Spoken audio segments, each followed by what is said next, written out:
Hello and welcome to the YouTube Huddle Up. Heather does look different because I am not Heather, if you didn't know. I am Tom. You are stuck with me today. Haha. Yeah, so I know it's a week before Christmas, but somebody gave Heather the gift of a cold for Christmas, an early Christmas present. And I don't know who could be so generous to do such a thing. Definitely wasn't me, for sure. And yeah, she kind of woke up with quite a cough and quite a sore throat today. So instead of, you know, streaming like a very raspy voice, it's just going to be me today. But Heather is in the chat. As you can see here, she says this version of Heather is very cute. So if you can still do your wins, you can still do your goals. The scoreboard is still here. So Heather's taking care of all that. She's convalescing with the MacBook over there. And so yeah, so all wins, all goals. We'll go through those. I don't know how to do the scoreboard as we've done. I took over the show once before a while ago. She does all that. I do all this. So we can go through everything, share wins, share goals, talk about YouTube stuff, whatever you want, and it should be pretty fun. I had a lot of fun last time I did this because normally I'm just in the chat, and now I get to be here. So that's what we're going to do. So thanks, everyone, for being here. Tom Buck is in the house. We love being stuck with you. That's really nice. And Kat is here. What's up, Kat? How's it going? So that being said, let's see here. Oh, Heather's updating when it comes to the scoreboard this week. The sticker is going to be a bowl of ramen because it will make my throat feel better. That is what she had for lunch today. So, in addition to everything, if you want to do any questions, if you want to do any questions either for me or maybe Heather by proxy of me, like YouTube related stuff, feel free to drop those in the chat and we can kind of dive in and dig into that. And also, if you just want to share where you're at, we can do that as well. So, Rusted KC Moto sharing a win. Uploaded a video this morning. That is a huge win. The goal is to come up with some video ideas that don't require riding in the cold. Yeah, if you do anything that involves outdoor stuff, you're kind of at the mercy of like nature. That is when you do things mostly indoors in controlled environments, it's nice because it's always the same, and that's kind of cool.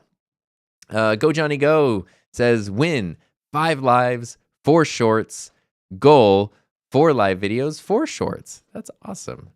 You have 5 lives. You're like a cat with 9 lives. Speaking of cats, Cat says sorry you're sick, Heather Ramirez, and everyone's sending well wishes, which I think Heather can see because she's in the chat. Be Your Own Nerd says, what are your thoughts on having mid-roll ads in YouTube videos? I can't remember. It must have been the couples table we talked about this. So I actually did enable mid-rolls maybe like 6 months ago on my channel for the first time. I hate mid-roll ads, to be honest with you. Regular ads are one thing.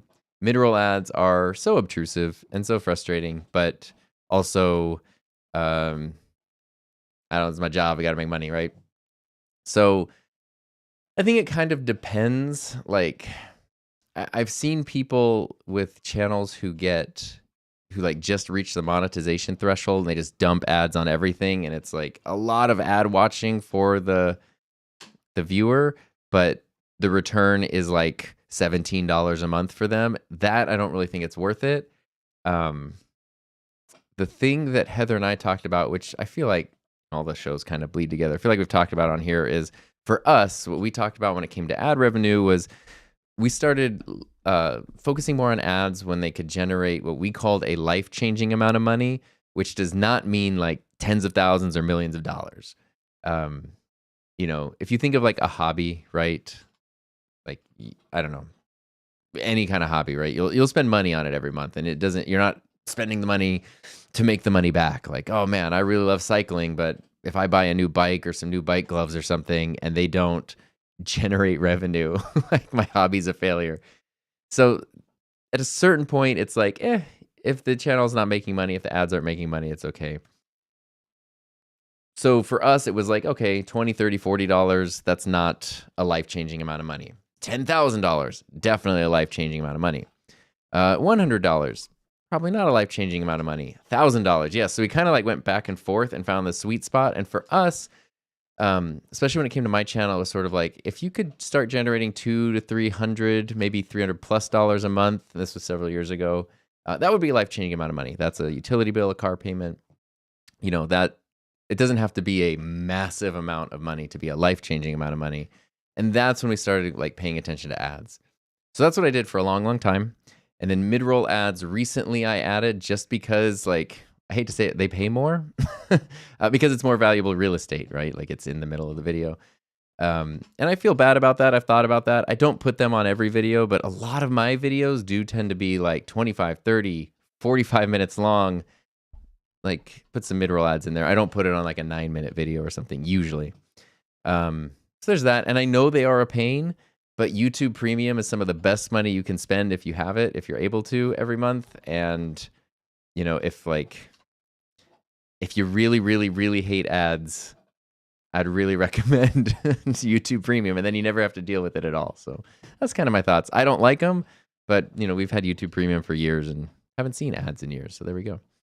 And also, hello, Johnny. What's up? Vaughn is saying, feel better. Heather says she feels pretty good, except for the throat. Oh, look at this. And VR Nerd also complimented the thumbnail for your Final Fantasy Christmas pick live stream. Yeah. Heather's planning a live stream tomorrow evening, so hopefully the throat will be okay. My sore throat only lasted like 2 days when I had the cold, so hopefully hers will be the same. The tricky part is like suddenly the air here, it's not that it got so cold here, but it got so dry and it just like kills the throat, especially if you're already sick. Saw a new pop-up in my YouTube Studio app today. You can now choose to allow third-party companies to use your content to train AI models in studio settings. This was an interesting one. I saw this too. Basically, if you want, you can opt into allowing your content to be used to train AI models. By default, this is turned off, which is a good thing. I think it definitely should be turned off by default. So if you don't want your content to be used by YouTube to do that, you don't have to do anything. If you do want it, you can turn it on. It's weird though, because there's zero benefit to turning it on. Like you don't get revenue, you don't get payments, you don't get anything. You just get your content used. So, and to me, when there's some website, I forget what it is, but you can look up like, has your content been used to train AI models? And I looked up my channel and like 7 or 8 of my videos had already been like taken, not by YouTube, but from other companies and used to train models. And it's like, oh, I mean, if it's already happening, it's already happening. There's probably not much you can do with it. But I do think there's a difference between like training AI models to learn how humans move or how speech works or whatever, like very broad things, versus like, this is how Tom moves or Heather moves, or this is what like Heather's studio looks like. And then, suddenly the models start not just pulling general things together, but they're taking specific likenesses, specific voices, specific things like that. It's a little funky funks there. Manny Talk Shooting, what's up? Also, thank you for joining my channel memberships, Manny. That is awesome. And the goal is to record 1 video. Shotgun Studio, what's up? No wins on the channel. I think that's a lie. I bet there's a win. It's been hard to find motivation to record content. The goal is to find the motivation. That can be a New Year's resolution. It is the end of the year. It is the holidays. Even in the best circumstances, those can be like crazy and stressful. And if you just need to take like half of December off from your channel or whatever and just rest, that's okay. But I bet there are still wins. Even if you didn't create anything, I bet you could look and you could find, maybe someone left you a comment that was like really meaningful, or, a video started picking up traction, or you swapped out a thumbnail. Like, it doesn't have to be a huge thing to be a win, right? I think there we go. Doc Rock, if you don't have YouTube Premium, you watch ads, it's that simple. Agreed. YouTube ain't free. Server costs are enormous. Try to build your own videos. Yeah. And not just 4K video, but like mind-bogglingly huge numbers of 4K videos. It's 4King hard, okay?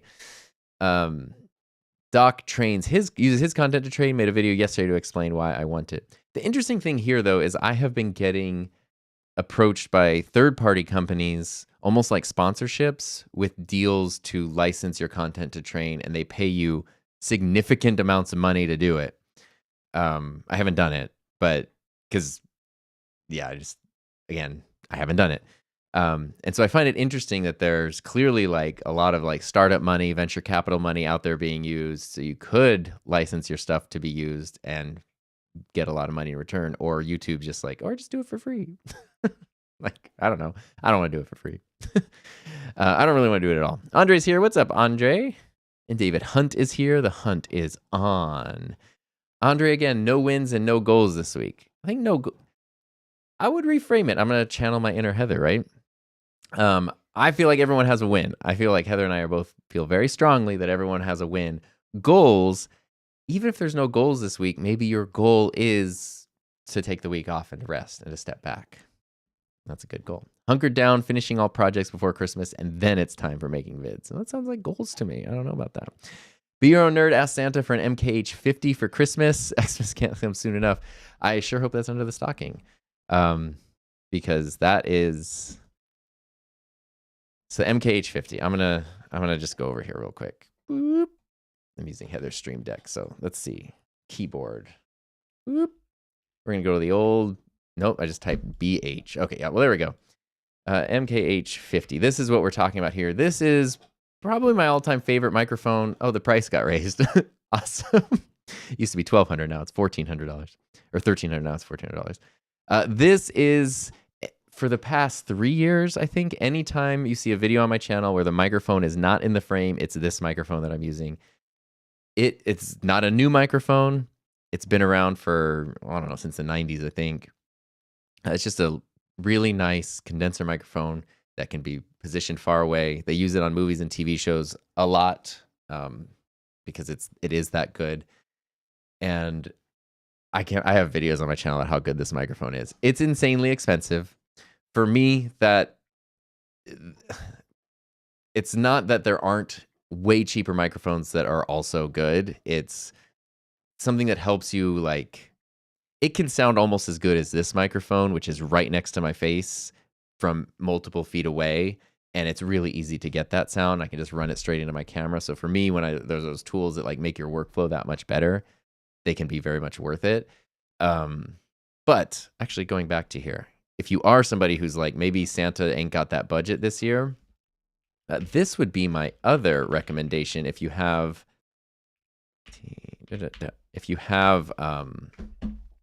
XLR microphone capabilities, is the Audio-Technica AT897, which is on sale right now. I have a video about this on my channel as well. Significantly, it's less than the sales tax in the US would be on the other microphone, or maybe about the same for the whole microphone. It's awesome. It comes with everything you need. It comes in this cool little case and everything too. It's very cool. Batteries actually included if you want to use the battery.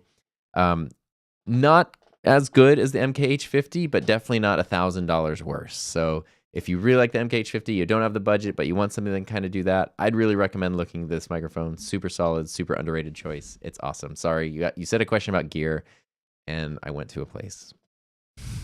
It's what happens. Johnny, I have to force myself to do my lives. It has been so cold today in Claremont. It's like 80. That is cold. I was like, it's 82 here. That's what I was looking at. But yeah, as soon as it dips into like the mid to low 70s, it's freezing here. Doc, if you need motivation, you may be making the wrong content. Process that thought and make sure you are making the right content. There's definitely something to be said for like, you need a break sometimes. Like I love my channel. I love working on my channel. I love my videos. I love my video ideas. Sometimes I just like, the last thing I want to do is turn on the camera and make a video that day. But other times there are things like if you feel like the thing that you were really enjoying is now something you're dreading, then that probably is a time to go like, why am I finding excuses not to do this anymore? But it can definitely be both, I think. Heather just got a mid-roll ad. You must be on one of the accounts that's not on YouTube Premium. Because the thing about YouTube Premium and why I'm such a like proponent of it, whatever it costs, 20-ish bucks a month, you get like 6 or 7 accounts, Google accounts added to it. And they don't even have to be in your household. Just like you can add, so if you have multiple channels, multiple accounts, you can add those. You can add friends, relatives, whatever. It's like really, it's such a good deal. How are YouTube memberships going? Any regrets moving from Patreon? They're going super slow. Good overall. Like people from Patreon have been super understanding about the shift over. I love using all the benefits that YouTube has. Actually, I want to show you a cool one that I saw that I just found out this morning, which I think is new. Yeah, so I really like it. The growth is really slow, but I'm also trying to remind myself that I did kind of blow everything up. So I did kind of kill it and start from scratch. So it's going to take a while to build that up. So my goal, what I'm looking at right now, is if by March things could be at or beyond where they were when I had both, that'll be a good spot that I want to keep going. If they don't get to that point, then I don't know. Honestly, the juice might not be worth the squeeze at that point. But I love the YouTube features though. So there's also just like, it is really fun, and maybe it just is a fun thing to do regardless because it's cool. Here's a cool thing though that I noticed YouTube does, because what I've been doing now that I have memberships is I've been putting my videos live to my 2 highest tiers 2 days before. So 48 hours early, I've been putting the video to them first. And that's cool. I couldn't do that with Patreon because trying to get it across platforms, it was tricky. And what's really nice is YouTube has a feature you can set it to be members only and then schedule it automatically to switch to public. So Thursday, 5:15 a.m., the videos still go public the way they always have. But Tuesday, I can set it to members only. And it's kind of cool because I can do like a post for members that isn't just like, hey, here's this week's video, but I can go into depth and go into detail on like why I made it, maybe something that happened behind the scenes, there's some other thoughts or whatever. It's like almost make like a little blog post, which then as people join memberships and they go through, they get to see all that stuff. And, there's like a lot of stuff there. Every week there's more and more. But here's something I just saw today that I think is new. This is my video from last Thursday, which was a members release thing. So it's public now, but it has this right here that says members first. And so if you click on that, it says, December 12th is when the video was uploaded, members first on December 10th. So you see that members got it 2 days early. And I really like this because without me having to say anything, without me having to do anything or add anything extra, YouTube is advertising channel memberships to everybody just on my behalf, which is awesome. So that's cool. Really, really like that. Let's see here. Doc says feel better. Let's see. Dave Den's here. What's up, Dave? How are you? David Hunt, Sharon Goals, revise music production AI workflow. I'd like to hear more about that workflow. 3 live streams and repurpose 7 shorts. Delve more into Gemini Live. Rewatch Doc's video on it. Man, that is like a list of homework assignments for sure. Andre says, still growing. Watch time hours while not publishing a new video might be considered a win. Yes. As for a goal, until projects are delivered, I shouldn't even be watching this video. The goal is to check things off the list, right? 14 minutes in, we're talking mics. That's late to me, right? And Dave Den says his win is that he did a live stream and published a video, and the goal is to record 1 video. Again, even though I'm here and I'm not scoreboard literate, the scoreboard is still up, and Heather is still in the chat, taking care of everything, giving everyone their ramen sticker for this week, so you can see even the stuff for this week is still here, and I don't have to do it. I'm totally hands-free, and it gets in there. So it's really nice. Let's see. Why do you prefer a mic closer to face for your own live streams instead of just using the MKH50? I do both. So it just depends on what I want to do. There's zero rhyme or reason to it. It's just like, I guess the closest thing to rhyme or reason would be if I'm doing a stream where I need to like work on stuff a lot. Like I'm showing you this and I'm unboxing something and doing whatever, then the MKH50 is best because it's out of the way. If I'm doing just a talking live stream, it just kind of comes down to like what microphone I feel like using or what boom arm I feel like using. And sometimes it's the MKH50, sometimes, and the logic behind that is literally I just look at a mic and go like, I want to use that one. And then I use that one. That's it. Maybe there should be more strategy or logic. I don't know. David said his wins are the 11-hour live stream using Ecamm, 3 regular live streams, took a live streaming course, and made 2 shorts. Crazy. Doc has a question for the fam. What are you willing to sacrifice to make this YouTube thing full-time for you? That's a good question. What are you... I guess if you want to make it full-time. That's not everybody's goal. It definitely was mine. What are you willing to sacrifice to make this thing full-time? That is a good question. Because I think Heather and I had such different approaches to that. because in 2016, when Heather quit her like stable career job and went YouTube full time, she dove in and just like, create channel, 0 subscribers. I'm doing this full time now and I have to make it work. And I was different because I was like, the pandemic, I would say pushed me, but also gave me the chance to do it earlier than I wanted. But I had like, here's my 5-year plan where like I need to make like 2.5 times my monthly income through YouTube versus this. So that way I can, account for different taxes and health insurance and be more aggressive with savings since I don't have the stability of a job and all stuff, which is great and very smart and is absolutely not what happened because life happened and I went full time before I thought I was going to go full time. I mean, I guess it sort of depends. For me, I guess the thing I had to sacrifice was the idea of a safety net, maybe is where I would go with this. So when I was a teacher, I made my annual salary.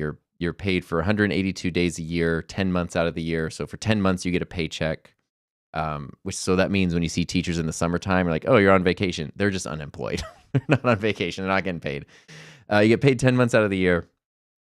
And it's just your annual salary like divided by 10. So in a month like, I don't know, a month like October where there's no breaks, there are no days off, you just work every day, you get paid the same amount as a month of like December where you have, half the month is Christmas break, winter break.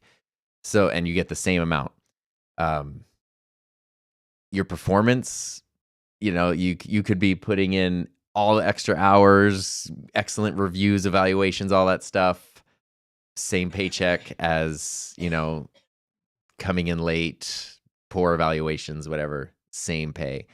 And that alleviates a lot of stress in your life, right? Because you just know, okay, this is what it's going to be. It's very easy to plan for that, very easy to kind of work around that. The biggest benefit there is that there's such a safety net. My position could have changed. I could have been reassigned to a different school. I could have got, bad administrators. I could have been given with my credential, even though I was teaching high school digital media and all this cool stuff, if an administrator hated me, they can bump me down to middle school, like remedial English or something I absolutely did not want to do. But I would get paid the same. And so that security was there. I had to sacrifice that security to go YouTube full time because YouTube full time, there's just because you make X amount of money one month, there's zero guarantee that you're going to make that same amount next month. And for someone who really likes security and stability, that was definitely a hard thing to get over. The thing that helped me get over that was also realizing with the school district, there was a safety net, but there was also a ceiling. I could never go beyond this point, no matter what, no matter how hard I worked, how good I did, how much extra stuff I did, I was capped here. Whereas YouTube and doing my own thing, there's no safety net, but there's also no ceiling. So I have the option to go way, way more. And even the thing that was throwing me off was my monthly income at the time I went full time was about equal to what I was making as a teacher. And I wanted to be making more than that on YouTube before going full time to accommodate all those extra things. But I forgot, wait, YouTube is year round. It doesn't follow the academic calendar. So even though it was the same monthly income, I was technically getting 2 additional months compared to my teaching job, which is equated to like a 28% raise or something. I forget what it was. But so right off the bat, it was like, wow, it didn't even occur to me that the ceiling was gone. So anyway, that's something I had to sacrifice. I think it's probably different for everybody. It comes to time, convenience, lifestyle, all that stuff. I think it's also important to ask what you would not sacrifice. We have our house. Luckily, we bought our house 10 years ago in an area that we're getting an in and out like super close to our house. It's dangerous and awesome. But 10 years ago, there was nothing. It was like farms out here. There's nothing out here. So the house is worth half of what it is now or less even. So the mortgage on the house is less than I was paying in my old apartment. Fortunately, so that's a good thing. It's like we're not overextending to have a nice house that now is in a good location because all stuff has been built up over the last decade. But I bring that up because something is like, well, if you live in a big house, you could downsize to a 1-bedroom apartment. And now, maybe your cost of living goes way, way down. You can do the YouTube thing full time. And that's a sacrifice some people are totally willing to make. Something like that, not a sacrifice you're willing to make. So it's like there's certain lifestyle things that we weren't willing to sacrifice. And that had to be factored in too. Be Your Own Nerd. Here's Heather coughing in the background. See, I wasn't lying. She's not only here. It's like signs of life, proof of life, but also, yeah, she is sick.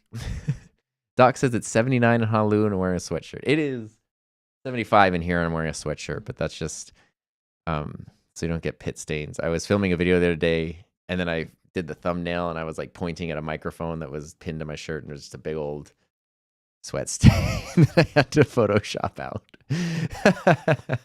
Hey, Max here. What's up? I feel like I haven't seen you or talked to you in a long time, Mac.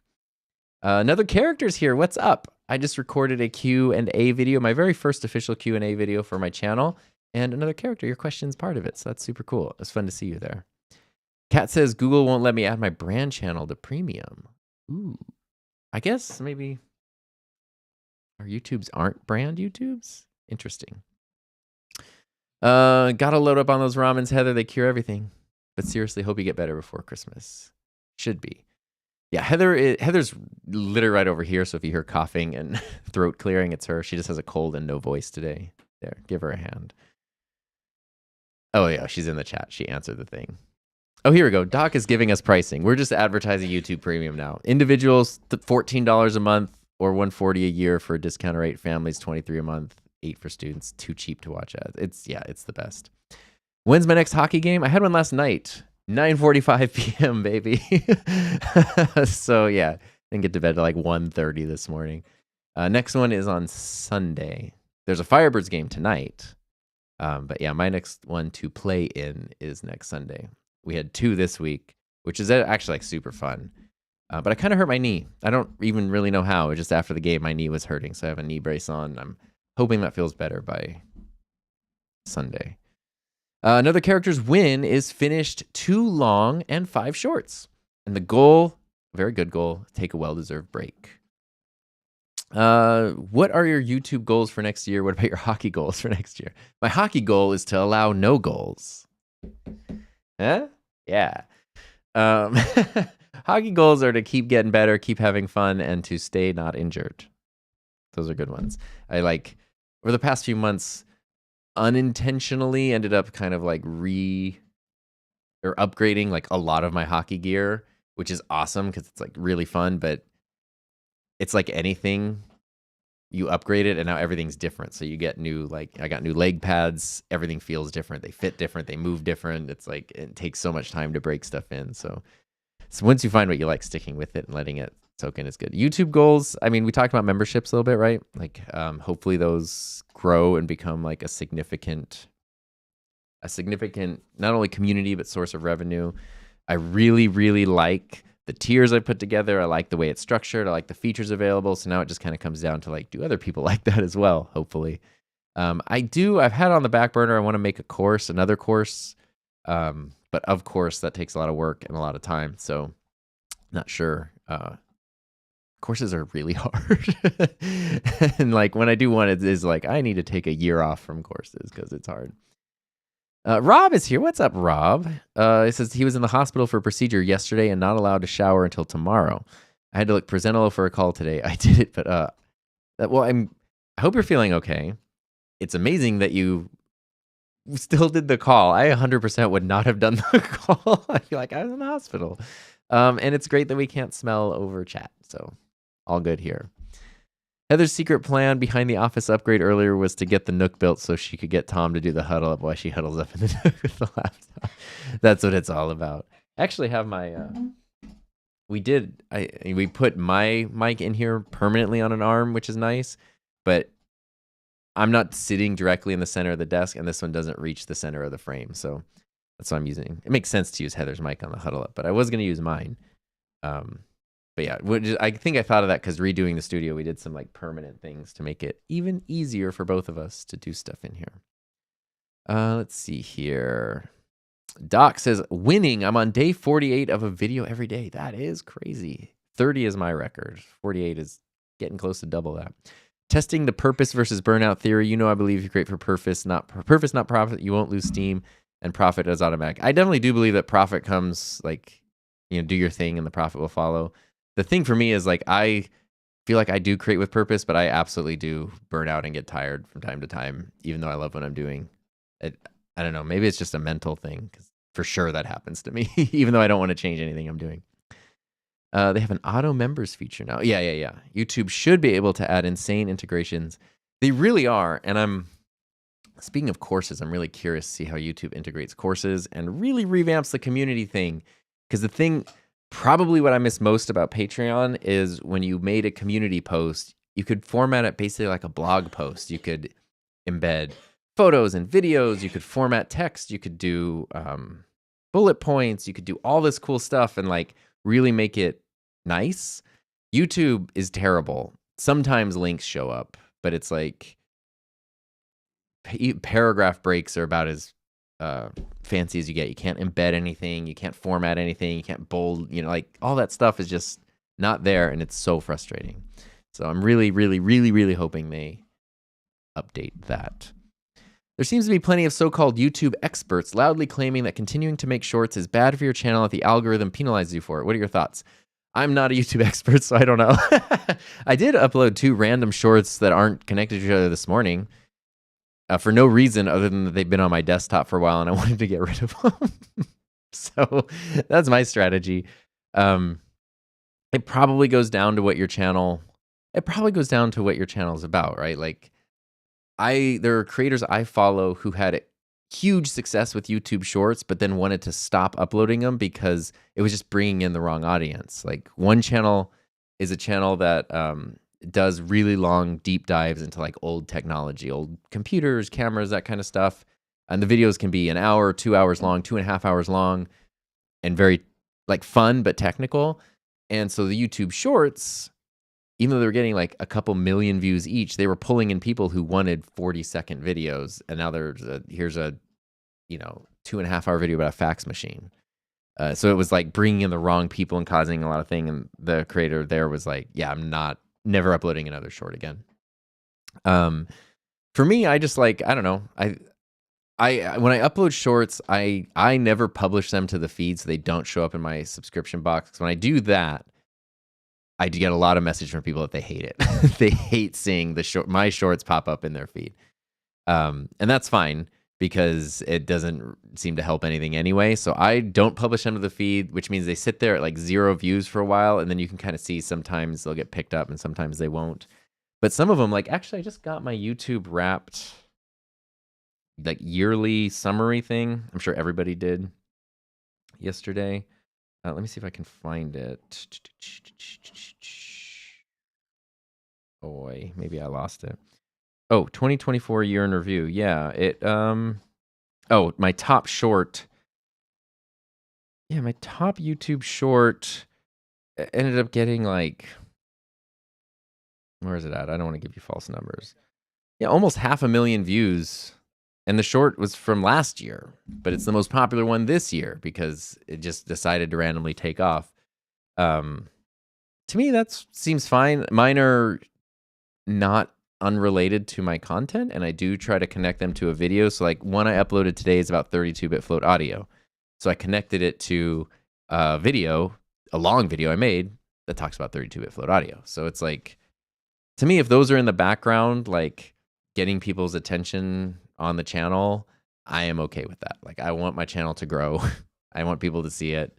I don't know if the algorithm penalizes you for it. Yeah, I mean, if there were a button, like if it was like, hey, Tom, do you want us to have shorts or not? I'd probably say no. Like, just stick with long form, like regular videos, but they're not going away, so I want to embrace it. That's a big thing there. Let's see here. PR Nerds asking Doc, do you have a number that you want to try to reach on your video everyday streak? Death or for real clinical burnout, whichever comes first. My thesis is most people say burnout when they start to hate creating the sponsor videos versus what they want to make purpose. Well, that is for sure a thing. Like the number of creators I have seen over the years who who are like, yeah, I'm feeling burnout and whatever, but you go back and you watch and everything they made for the past couple years is just a sponsored video, you will get burnout very fast. Not because all sponsored videos are bad. Like you can actually, I just worked out a thing with Buzzsprout where they're going to sponsor like several videos on my channel throughout next year, which is super cool. And shouldn't say they don't care. They want the videos to be podcast related. So throughout the year, 6 videos that I make that are related to podcasting will be sponsored by Buzzsprout. Those are videos I would be making anyway. So that's really cool. I think the burnout comes when people are like I remember Gerald and Dunn maybe like 2 years ago made a video where he showed his studio and in the corner there was this pile of boxes of gear and stuff, but each thing in each box represented a video and a commitment and a deal and like whatever. And it was just this whole, literally a physical pile of obligations that he was just stressed out about and frustrated with. That's the point where you're going to get burnout, is when that kind of thing happens for sure. That's not automatic with just sponsorships. Andre says, hot take, most YouTube gurus are useless since they put equal emphasis on every advice they give to viewers, making it hard. Yeah. Kind of reminds me of like, this sometimes happens now if you ask Chat GPT for opinions, but when I was, how old was it? I was 22, maybe 21, 22, and I was going to buy my first new car. Like I had an old Toyota Corolla that I needed a new car. And I was going to trade it in, get my first new car. And I was choosing between another Toyota Corolla, which is what I went with, or a Honda Civic. Very baller cars, base model of each. And I couldn't decide. They're basically the same car. Right? Like it comes down to like slightly different shades of blue and like slightly different interiors. They're basically the same car. I really couldn't decide. At the time, I was having my mom help me because I had never bought a car before. And she was like, I was really leaning towards the Corolla, and she was like, oh yeah, that car looks so sporty. That's definitely the one to get. Like it's fun, it's cool. Yeah, okay. The Honda's kind of boring and you want something more exciting. And then, a week later I was like, I'm kind of think I like this Honda more. And she's like, you don't need a car that looks like a kid's car. You need you're growing up. You need a car that's going to be like an adult car and a more mature car. And it's like, I understand that she was being supportive or trying to give me good advice, but in the end it was like no advice, because now I didn't know, I had no actual information. Like everything was weighted equally, right? And I feel like that's kind of a thing that happens with YouTube things. It's like, you need to upload shorts to grow your channel because shorts get picked up with the algorithm and things do this. Do not upload shorts to grow your channel because you're trying to do long form, and shorts are the opposite of that. And it's like, they are presented with the same amount of weight and no nuance or subtlety, like those kinds of things. And then you're sitting there trying to just learn, and you're like, if everything is maximum importance, nothing is important, right? Like, yeah, so I get the frustration there. Also, just a reminder, if you're tuning in, Heather's not here. I'm filling in today. Still do wins and goals. Heather is putting them on the scoreboard. I don't want to forget that. And also, when you're coming up with your goals, make sure that they're SMART goals. Like upload one video, update my YouTube channel banner, or create a thumbnail template in Canva. Things you have control over. A SMART goal, what is it? Specific, measurable, achievable, relevant, and time-bound. No, I don't think that's how you talk. I just like, you have the button with the SMART goal thing here, and it's really cool. There we go. Kat says, I feel like our culture has glorified being an entrepreneur and made it seem like it's inferior to being employed. We need to stop doing that. Both are options. Yes, absolutely. Like, there are people who I've seen post videos where it's like they have failed because they are going back to a job after trying to be like a full-time creator or something. Or people, same thing, who feel guilty because they don't want to do YouTube full-time. It's completely fine. Like, I know tons of people that have amazing jobs that they're like super fulfilled with, happy with. They get to grow. They also have access to resources they wouldn't have on their own. They get to work with teams they wouldn't get to work with on their own. Like, we have several friends who are like in the video game industry and stuff. It's like you can be an indie solo game developer, but like it's a very different experience if you're working with one of the huge gaming companies and all the resources and everything that they have. And that's super cool. And you can't do that by yourself. So yeah, they're both great.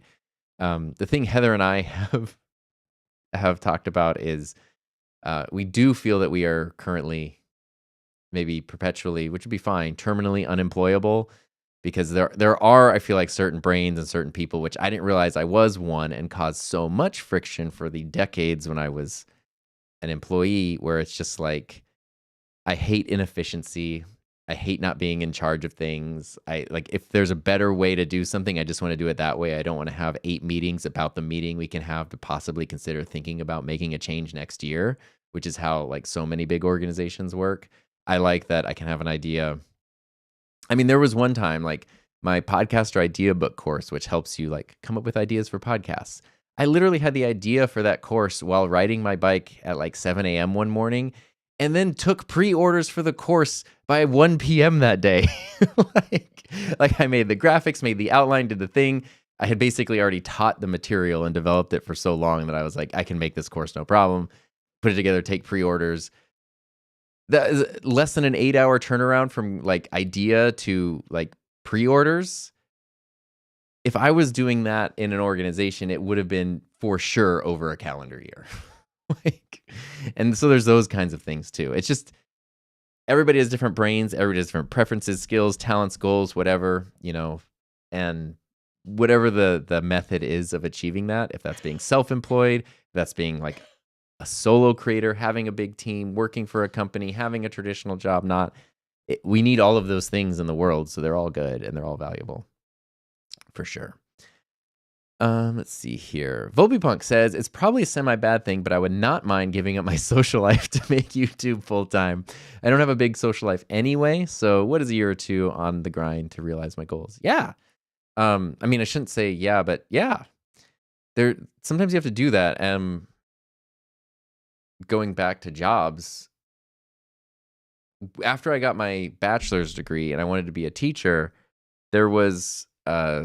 I needed to get a teaching credential, and then also I had the option to simultaneously work on my credential and a master's degree at the same time, and it was like I forget what it's called, accelerated program, so it took a year and a half instead of like 3 years or whatever. It's like double the work at half the time, and it was a lot of work, and it was exhausting, and I knew, like, I remember starting that and thinking, okay, for the next year and a half, nothing. Like, I'm not going on vacations. I'm not going to, cool events and cool concerts. Probably not spending a lot of time with friends.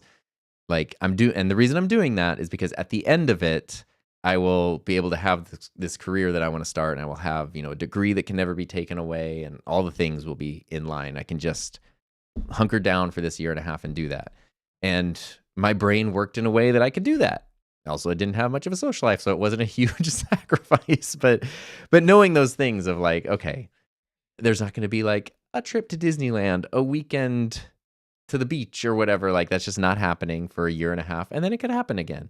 And it was super worth it. Like, I would totally make that same decision again, 100% the right decision to make at the time. So it is not definitely a bad thing. But Your Nerd says, please take us back to the past and talk about how you handled reaching out to brands to get sponsored deal for your channel. What advice would you give to reaching out to brands? I have never reached out to a brand, so I can give you no advice. Yeah, I've actually never reached out to a brand. I've only worked with brands who reached out to me. That doesn't mean it's bad to reach out to brands, like, at all. That was just my 7.5-year YouTube channel thing. Brands will start reaching out to you pretty early, but the earliest ones often are not the ones you probably want to work with. They're like the ones who are just mass emailing everybody. It wasn't until like, I think it was like 2019, 2020 that like brands I recognized, trusted, and was already using their stuff started reaching out. And even then, I did my very first sponsored video in 2019. And then I didn't do another one until 2021. And the 2 years in between was me like talking to different companies and different brands and building relationships after they had reached out, and me explaining like, I'd love to do sponsored stuff. I'm not sure how to incorporate that into my channel right now. I want to make sure I do it right. And they were like, okay, we have patience. Like, we want to. The reason I did that was because I was waiting. I feel like this is just me, maybe. When I reach out to someone and say, hey, do you want to sponsor a video? Now I'm putting so many expectations on myself. Like, oh my God, I convinced them to sponsor this video. That means it has to do really well. If it doesn't do well, like, oh my God, then Whereas if someone reaches out to me and says they want to sponsor a video, they've already looked at the numbers. They probably have the realistic expectations. They know all the things, and I feel so much less pressure. That's something that helps me do it. I know plenty of people who do reach out to brands. I would recommend only reaching out to like reputable brands that you actually want to work with, things you actually are familiar with and use. Don't just bombard everyone, and be very clear about your like what you're looking for and what you want out of the sponsorship, and what they get in return. Which sometimes like people's like, yeah, I'll sponsor a video. Like, what does that mean? Are they sponsoring an entire video? And do you make 40-minute videos? Like, what does that look like? Are they sponsoring an integration? Like, you ask them to have a 60 to 90 second thing in the middle of the video where the video might not even be related to them? Do you do stuff like caption your videos so you can say, hey, yeah, every video is, captioned here. Would you want to include social media stuff with it? Like, hey, I'll do a sponsored video and also post to Instagram, or I'll include the link at the top of the description. Like, do you have those elements you would want to reach out? So it's very clear, like, hey, not just like, yo, want to sponsor a vid, bro, but like, hey, like, I've been using your stuff for years. This is how I use it. Here's an idea for a video or two that you might want to sponsor. Here's what that would mean, what that would look like, include, here's the rate, done. And that's probably the best way to do it. Just be very upfront, very grown up.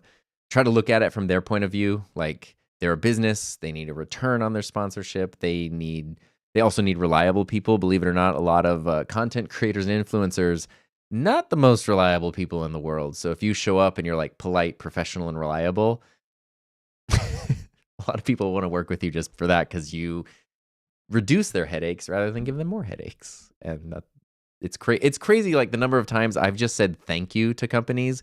Like, when I say like company will send something and it's not sponsored and I didn't have to pay for it or make a video about it or do whatever, it's true. Like, there's zero obligation. But when something gets delivered, I write back and say like, hey, just letting you know the thingy got here today. Really appreciate it. I'll reach out if I have any questions. Thanks so much. The number of times they've gone back and been like, oh my God, no one ever says thank you, is like crazy. So just being a basic polite human is pretty good. Let's see here. Let's see here. Dave says, I've unfortunately lost my voice after taking a flu jab. I feel like December is just the sick month. And it's like, I don't know why it takes us by surprise every year, Heather and I at least. What did you and Heather ask Santa for Christmas? To not be sick. Maybe that's it. But he did say your hand looked healthy. We didn't really ask Santa for anything for Christmas. We are taking a little out-of-town trip to the mountains after Christmas, and that's kind of like our Christmas gift to each other, which we're super excited about because our dogs get to come and we get to like be out there, which will be pretty fun. And the other thing we were thinking about is getting a Steam Deck, not a Stream Deck, which is extremely confusing because it sounds like the exact same thing. The Steam Deck is like a handheld gaming console, but it's basically like the power of a very decent gaming PC and something that's a little bit bigger than a Nintendo Switch. So a lot of the things that Heather plays like on her PS5 or on her computer, that she has to like be in here, she could, like right now, she could be sick in bed playing Final Fantasy. That'd be cool. Yeah, I can't do that currently. Let's see here. Oh, Manny's asking, what gloves did you send back? So I sent back, this is about my second channel. I'll show you actually. We got time, right? I got this button here. Sorry, I'm having fun. So everyone's along for the ride. On my second channel, I recently made a video about some goalie stuff. Yeah, this one here. I was trying to figure out like new gloves and blockers, and I ended up returning the true ones because they just did not fit well. Kept the Warriors. I actually used the Warrior. I'm trying to find where it is. This black one. I used this one last night. It works great. And then I did order a Vaughn glove, which I really like, but I really like. I think it's worth breaking in and getting used to, but I'm not used to it yet. Let's see here. Doc says the community that's finna be big. Yeah. Max says his chat's going way too fast for my studio work drain brain. You can take a break. You're allowed to take a break. How do you like gaming? How do you like doing it on Heather's live stream? It's really fun. It's totally different than anything I've ever done before. I mean, this last year, I've always liked video games. Like, from the time I was 4, like, I had dreams about getting a Nintendo, like the original NES. That was my thing.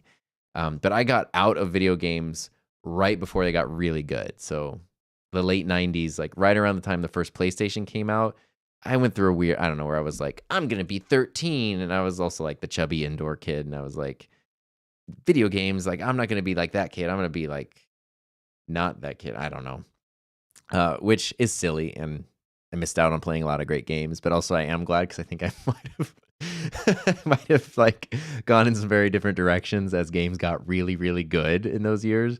So it's been fun in the past year to like totally rediscover gaming. I like that a lot. Let's see here. Doc says it's not your channel once you built an audience.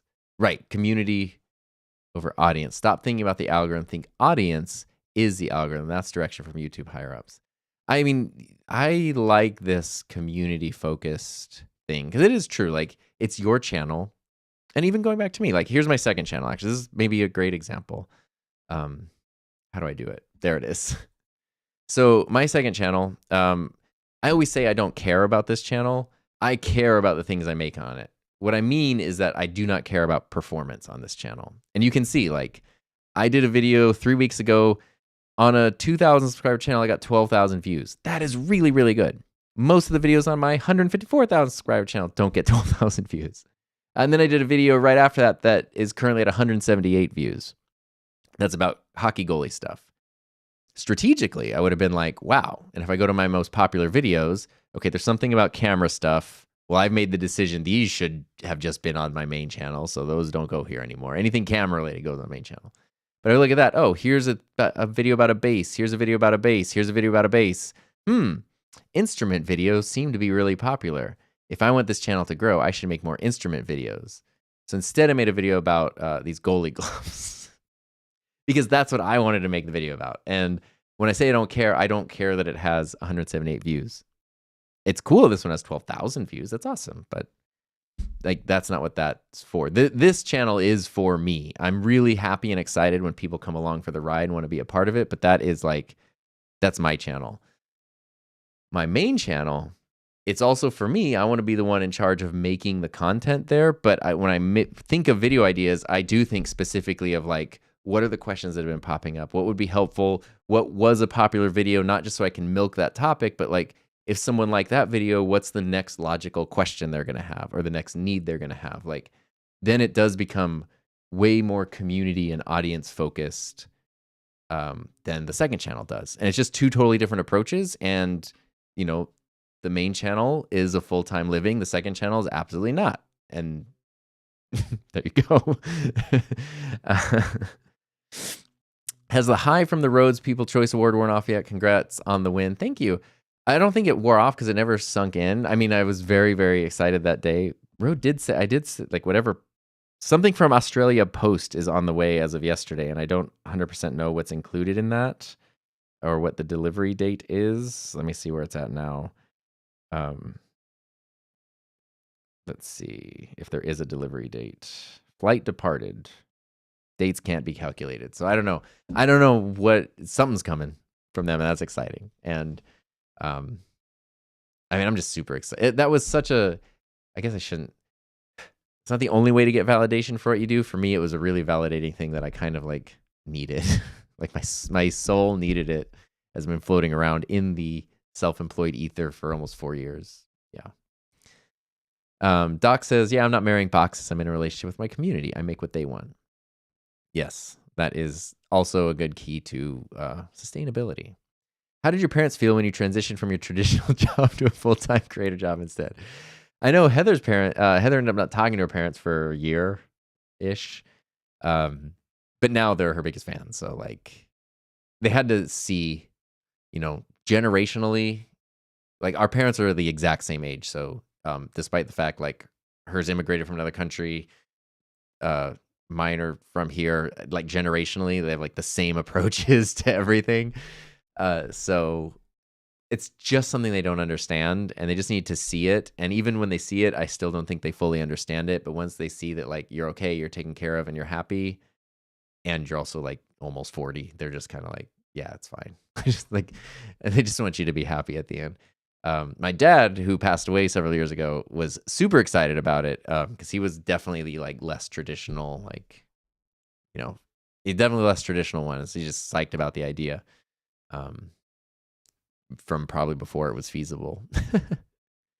Doc says, my job got me to you guys, so that's a win, especially Heather, Cat, Tom, not so much. Yeah, fair enough. Burnouts can come when even beloved creative jobs become an obligation with somebody else's expectations. Oh, managing expectations of others is tricky. What made you fall in love with Final Cut Pro? To be honest, when I started teaching digital media, it was the software that was installed on the computers in the classroom that I took over. And so that's why. And I had a Mac, so I was like, oh, I'll just use that. And yeah, I bought that in 2010, maybe 2011.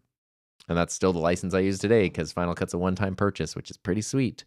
And the thing that I really like, even though I really, really do love and appreciate DaVinci Resolve a lot, the thing that I love about Final Cut and using it for so many years is I saw students, 9th grade students, zero interest or ability or experience in video editing, sit down with Final Cut Pro and very quickly learn how to do good work with it and be excited about it.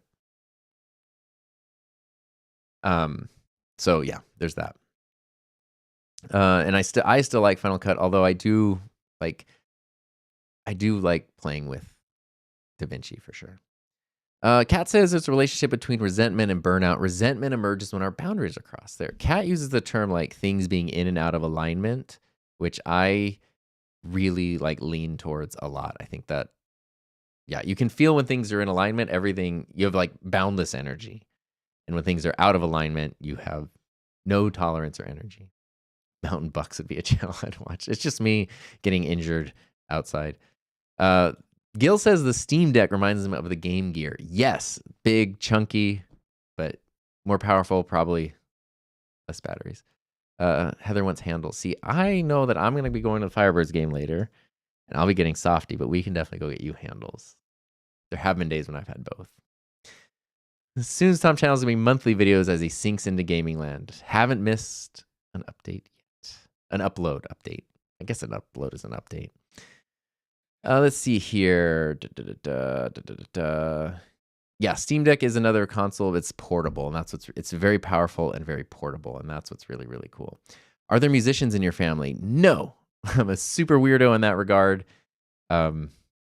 which is always confusing because it's like just felt out of place. I do have an uncle though who is like he is into photography, and I don't know if he might have like played a little guitar at some point or something. But he's definitely the one where when like a lot of my interests make sense whenever like I'm around him. It's like, okay, I'm not totally out of place. Andre says you really should do a Tom Tries series of video. Resolve, OBS, other stuff you don't use normally. Yeah, that sounds fun. That's actually a great idea. Because I talk about those things, but yeah, just like trying it out and using it for stuff. My original plan with my second channel was to only edit with DaVinci Resolve those videos. So that way, like, it's low stakes. They're not crazy complicated videos, and it'll be a good way to learn the second program. But I always forget. I'm usually done editing the video, and I'm like, oops. So, yeah. Another character tried DaVinci, but didn't like how the color grade worked. What's odd is, yeah. And I think that's such a good point because, like, if it doesn't work for you, then it doesn't work, and you don't need to force it. That is what a lot of other people work. I was literally talking to someone last night after our hockey game because someone on the other team is a documentary, like filmmaker, editor, and event person who is switching from Final Cut to Resolve. And he was specifically like, oh man, B-Raw and color grading, like Final Cut doesn't like it. You throw it in Resolve and everything. He was like going on about the colors there because that was like, the color grading was specifically why he's been leaving Final Cut after many years for Resolve. But if it's not working for you, it doesn't work. And there you go. And Doc says he's not biased at all, but he thinks Ecamm might be a little better than OBS. All right, that's 2:01. We did it. That's the whole hour right there. That was super fun. I got right to the chat right on time. So, again, if you're watching the replay or whatever, you can still go to the scoreboard and leave your wins, your goals, all those things. Heather's updating them. Thank you for everyone to do that. Look, it's all right there. It's pretty cool. So, and thanks for putting up with me filling in. Actually, it was like super fun. This is like a really, really fun. Heather's telling me I've just been handed I've just been handed a bulletin. Heather is informing me that next week is Christmas on Wednesday. So instead of, it's not something to do the huddle up on Christmas. So she's going to move it to Thursday next week. Thursday, same time, 1 p.m. Pacific Standard Time. There you go. So next week, got till Thursday, which means I hope everybody has a safe, happy, healthy, fun holidays. If you celebrate Christmas, hope you enjoy it. If not, hope you just have a great week. Hope you stay warm if you're in a place that's cold. Welcome, Bon, for being the captain. Hope everybody has a great day. Yeah, this was really fun. So thanks. I'll see you in the chat next week, I suppose. And otherwise, let's see. Don't forget your SMART goals. And I'll see y'all.